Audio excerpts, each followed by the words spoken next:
When you look at Poland's really strong stance against Russia today, it feels like more than just current politics, doesn't it? Oh, absolutely. It runs much, much deeper.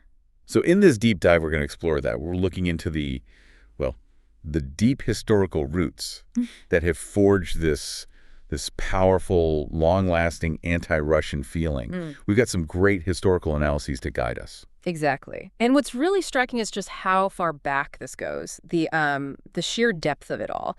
So our goal here is to unpack where this sentiment started, Right. tracing it from the earliest times through, the really tough periods like the partitions, the Soviet domination, and right up to now. We want to pinpoint those key moments. Understand how they shaped Polish identity, Polish policy towards Russia. Precisely. And understand their lasting impact. Okay. And for you listening, if you want to get a handle on complex stuff pretty quickly but still thoroughly, well, we've basically boiled down centuries of history here to give you the most crucial insights. All right, let's dive into this historical tapestry then. It seems like the very beginning, those first interactions weren't always hostile. That's true. In the early centuries, say around the 10th century, you had things like the seizure of the Shervan cities back in 981, but generally the relationship is often described as, well, mostly close and cordial. So not defined by war initially. Not really, no, but that changes significantly. When does that shift happen? By the 16th century, things really start to heat up. You've got the rise of the Polish-Lithuanian Commonwealth on one side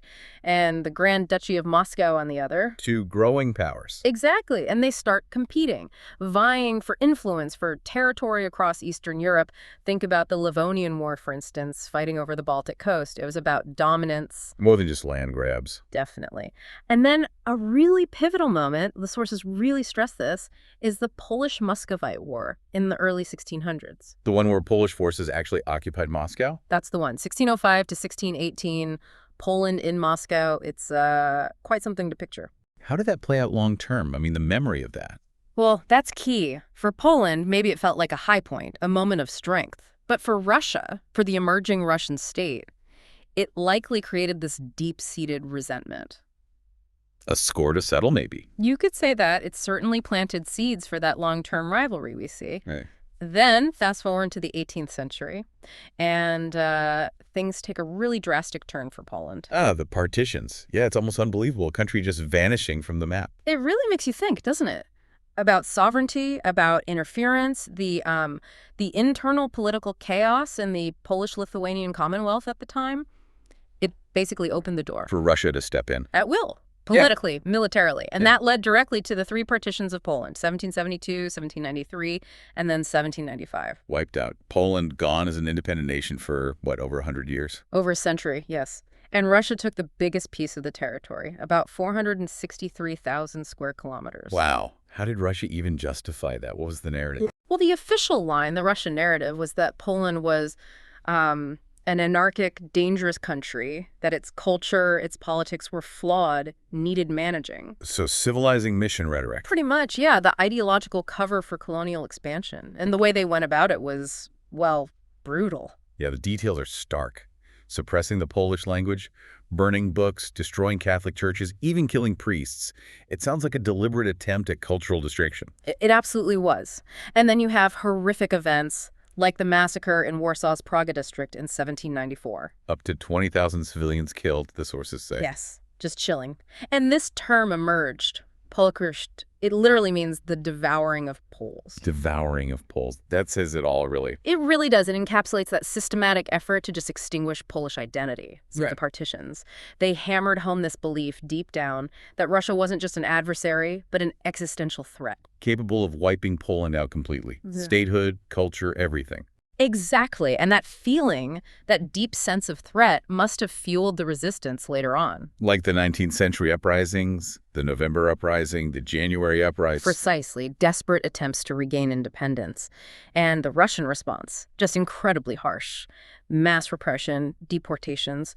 Something like 80,000 Poles sent to Siberia after the January uprising in 1864 alone. Unbelievable numbers. And even when Poland did regain independence in 1918, after World War I. The fight wasn't over. Not by a long shot. The Polish-Soviet War kicked off almost straight away in 1919 to 1921. Which leads to the Battle of Warsaw in 1920, the miracle on the Vistula. That seems hugely important in Polish history. Oh, it is monumental. It wasn't just a military win. It was seen as saving Poland's very existence again. It stopped the Bolshevik expansion into Europe, right? That's right. It thwarted their plans, the Bolsheviks being, the main communist faction in Russia, and really cemented Poland's independence, hard won as it was. But the period between the wars, it had its own horrors, especially under Stalin. I mean, the Polish operation. In the late 1930s, the scale of that is just staggering. It's devastating. Over 111,000 Poles murdered by the NKVD, Stalin's secret police. And countless families just deported, sent off to places like Kazakhstan. And then Katyn, 1940. Katyn. The murder of over 20,000 Polish officers, army officers, intellectuals, police officers, executed by the Soviet secret police. The mass graves discovered later, and then decades of the Soviets just denying it. That must have left an incredibly deep scar. Absolutely, 50 years of denial. It wasn't just about distrust. It created this profound conviction that Russia was fundamentally dishonest, willing to twist the truth for its own ends. A belief that still resonates today, you could argue. Without a doubt. That experience deeply shapes how Polish people view official Russian statements now. And we also have to mention the Molotov-Ribbentrop Pact in 1939. Right, the deal between Nazi Germany and the Soviet Union, secretly carving up Eastern Europe. And the Soviets just walked into Eastern Poland. It feels like this terrible cycle for Poland, isn't it? Win independence, then face another threat from the East. It really highlights just how vulnerable Poland's position has been historically. It does. And then, after World War II, you enter the Iron Curtain era, another phase of intense Soviet influence. Yeah, the borders get redrawn again. Poland loses territory in the east, gains some in the west, and a communist government backed by Moscow gets installed. A massive shift. Poland basically becomes communist under the very watchful eye of the Soviet Union. And a key battleground in the Cold War. Absolutely. Poland's politics, its society, heavily shaped by Soviet policies, and these often clash, with what the Polish people wanted, more autonomy.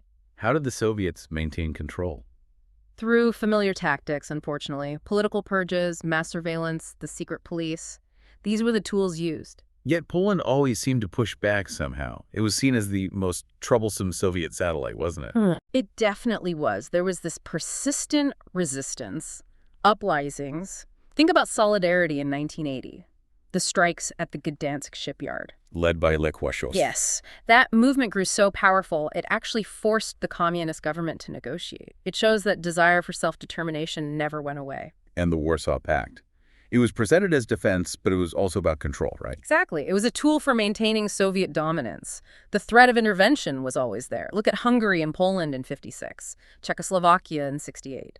The Soviets could, and sometimes did, step in. So even under all that control, the anti-Russian feeling, the desire for real independence, it just kept simmering. It never disappeared. It was always there, beneath the surface, sometimes boiling over, a remarkable resilience. Which brings us closer to today. Looking at contemporary Poland, you can really see how that history shapes its foreign policy, its security thinking. The move towards the West after the Cold War seems almost inevitable. Completely logical. The feeling was Russia is the main long-term threat. So the return to Europe policy was paramount. Joining NATO in '99, the EU soon after these weren't just political choices. They were seen as security necessities. Essential hard security guarantees against any future Russian aggression. That's how they saw it. And Poland has become such a strong voice within NATO, pushing for more defense spending across the board. Their own plan for 4.7% of GDP on defense in 2025. That's the highest in the alliance.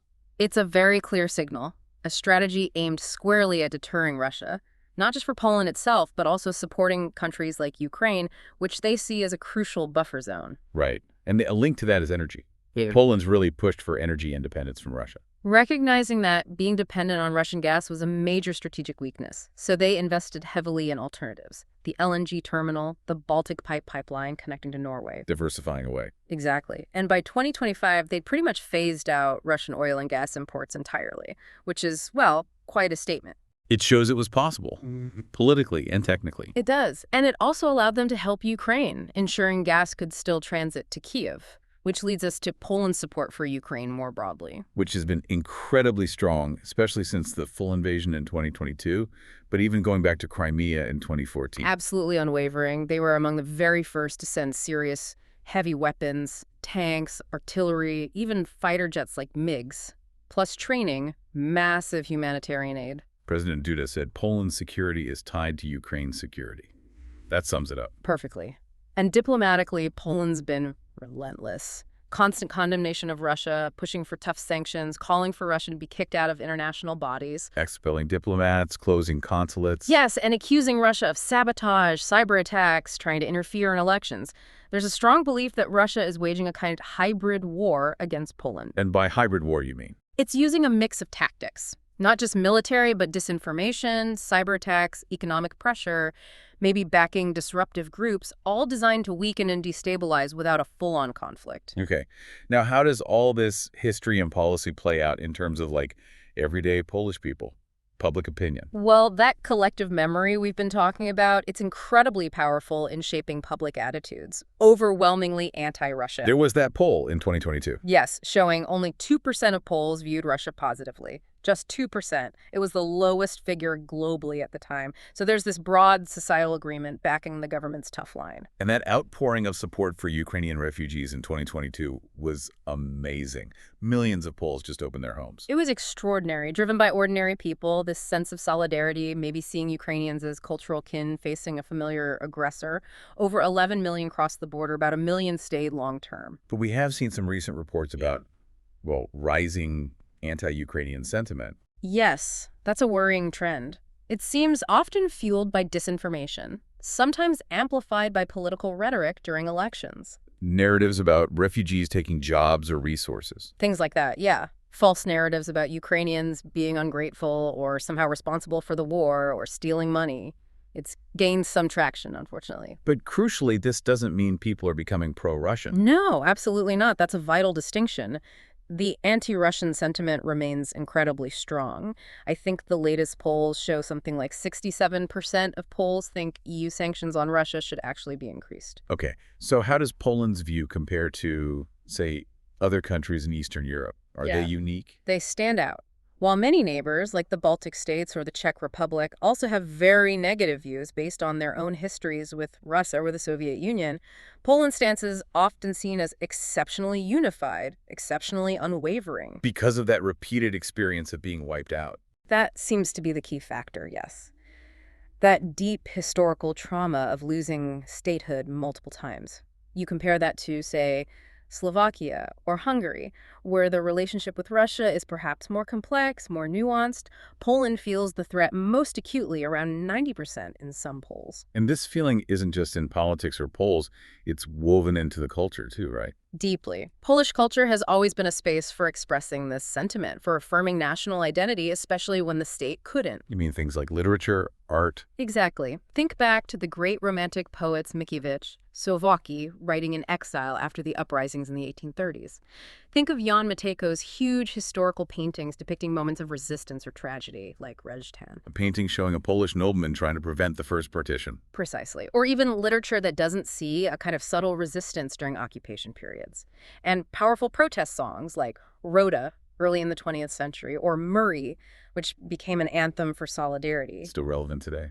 And contemporary examples. Plenty. Exhibitions directly addressing the war in Ukraine, like Ukraine, under a different sky. Films tackling difficult history like Volhynia, or even contemporary ones like Putin. Public art often mocking Putin. And the removal of Soviet monuments. Yes, that's been happening systematically since around 2016, but it really sped up after the 2022 invasion. Plus, you see cultural institutions actively supporting Ukrainian artists who fled the war. So culture keeps the memory alive, reinforces the national stance. It plays a huge role. But look, even with the strong national consensus, it's not completely monolithic. There are internal discussions, challenges. Right, internal debates. Even if everyone agrees Russia is a threat, maybe they disagree on the best way to handle it. Exactly. Should Poland channel everything through the EU and NATO? Or take a more independent confrontational line? You hear political criticisms like the previous government being accused by opponents of being too close to Germany, creating a sort of German-Russian condominium. Interesting phrasing. And this idea of nervous sovereignty. Yeah, that reflects the fact that even with strong alliances, a large majority, around 63%, still feel threatened. And as we mentioned, the rise in anti-Ukrainian feeling, while not pro-Russian, does point to domestic anxieties and perhaps the success of some disinformation. Which brings us back to Russia's role in all this, their counter-narratives, their hybrid tactics, they use the term Russophobia a lot, don't they? They absolutely weaponize that term. The aim is to paint Polish concerns as irrational prejudice, as Russophobia, rather than a legitimate response to centuries of history. To delegitimize Poland's position. Exactly. And they push narratives portraying Poland as, aggressive, warmongering, trying to start World War III, sometimes labeling Polish attitudes fascist or anti-Semitic. Who are they trying to convince with that? Primarily domestic Russian audiences and Russian speakers in other countries, shaping their perception of Poland and the conflict. And the disinformation targeting Poland directly, trying to weaken support for Ukraine. That's a major part of the hybrid war we talked about. Spreading those narratives about Ukrainians stealing money or being ungrateful.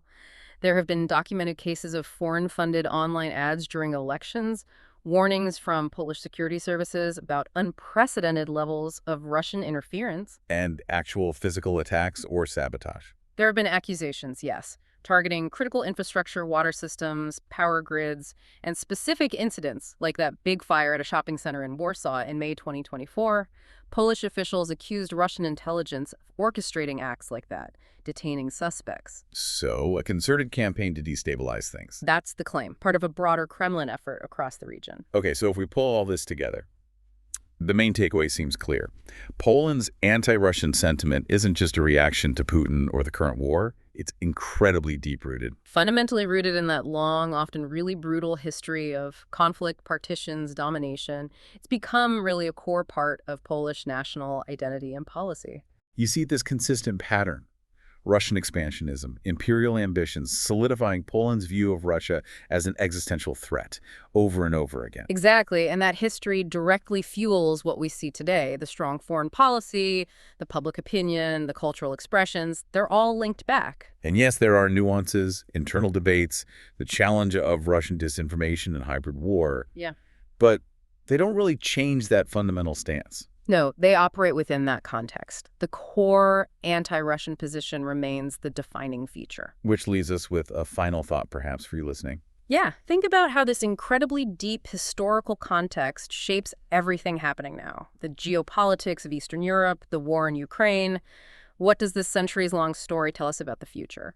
What does it suggest about the long-term relationship between Poland and Russia? Is reconciliation possible? Or are they locked in this pattern? Something to consider.